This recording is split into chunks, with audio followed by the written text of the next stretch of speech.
the first week of the Charlotte Quiltalong. Today we're going to talk about fabric selection. And I'm going to give you some advice, but feel free to do whatever you want. If you look at the overall effect of the Charlotte quilt, it looks woven. So the goal with our fabric is going to maintain that illusion while using different fabrics. So in order to do that, you want to avoid using fabrics that are going to cause it to look more fragmented. Those would be fabrics that are drastically lighter or darker, or that have really large scale distracting prints in them. I'm going to be making two quilts. The first one is going to be using grunge. I have half yard cut of each of these prints, which is way more than I need. So I'm going to make my own jelly roll from these, and then I will be making one from jelly roll strips. I have two jelly rolls. Obviously that's more fabric than I need, but I need more than one jelly roll. Plus these ones have quite a few low volume prints that I'm not going to use in my quilt. So I'm going to walk you through how I'm going to pick which ones of these that I use to show you how to kind of navigate through your fabric to make your best Charlotte quilt. So let's flip the camera around and I'll show you how I'm going to sort through these. The fabric requirements for the lap size version of the Charlotte Quilt Pattern are either 48 jelly roll strips, and a standard jelly roll has 40. So you can either use a jelly roll and then cut some extra strips from solids or basics or extra yardage from the collection, or you can pick your pieces from two jelly rolls like I'm gonna do. And the other option is to use 12 fat quarters. Obviously, these are a lot. I have a lot more than 12 of these fabrics. There are 19 of them.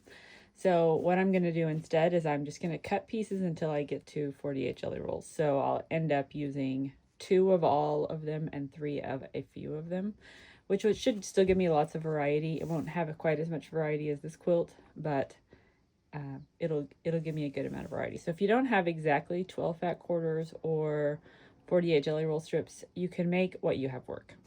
So let's go through these jelly rolls and figure out which one I'm using. I have not even thought about, other than not using the low volume pieces, and really you could use the low volume strips, but this is my background fabric, so they would not stand out at all from my background fabric because they basically match.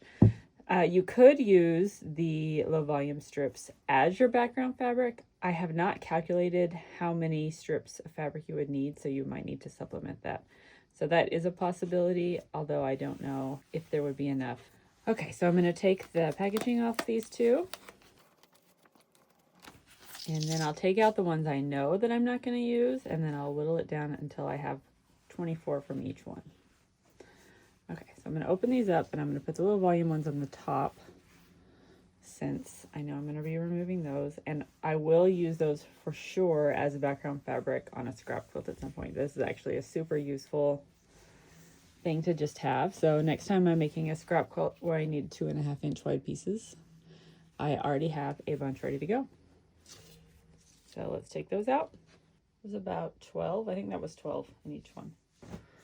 Okay, so that brings us down to, now there's 28. So we really only need to take 4 out of each jelly roll that I'm not going to use. So let's turn these over. So I'm going to prioritize value over color when I pick, just because if I were to take a black and white picture of these pieces, most of these would be a similar value, but I can tell that this color on the top in particular is very light. So I'm going to remove that from each one. Okay, I just counted and there's 27. So I need to take 3 out of each one. So I was having a really hard time deciding which colors to leave out. So what I decided to do was to put them in order from lowest value, so the lightest print to the darkest print. I used the black and white mode on my camera to do that. So that was actually not very helpful because I ended up with the darkest colors being some of my favorite colors from the collection, but I think I am just gonna go ahead and pull them because I do think that I will be happier with the finished quilt if I have a closer. I really don't want to lose that green now. I think what I'm gonna do is I'm gonna keep the green and I'm gonna take out the red because I love the green, and red is pretty much my least favorite color. So let's do that. We'll keep the green, take out the red, and then I think what I'll actually do is for the other jelly roll, I'm going to keep those 3 pieces, and then I'm going to remove the lightest 3. So that will give me a little bit more diversity. So I'm going to take out the 2 pinks and the light yellow. I'll have fewer matching colors, and it will give me a little more diversity. So we'll see how that looks. I still have my extra jelly roll strips if I change my mind and want to go back and add those back in. All right, so now what I'm going to do is look through here and decide which of the colors I want to cut 2 from and which of the colors I want to cut 3 from. So I figured out a 19. So 19 times 2 is 38. So I'm going to need a 3rd strip from 10 of them. So I want to get good color diversity from that too. I'm going to try to take mid-valued fabrics, and I'm going to kind of, I have them in color in rainbow order. So I'm going to try to take every, I don't know,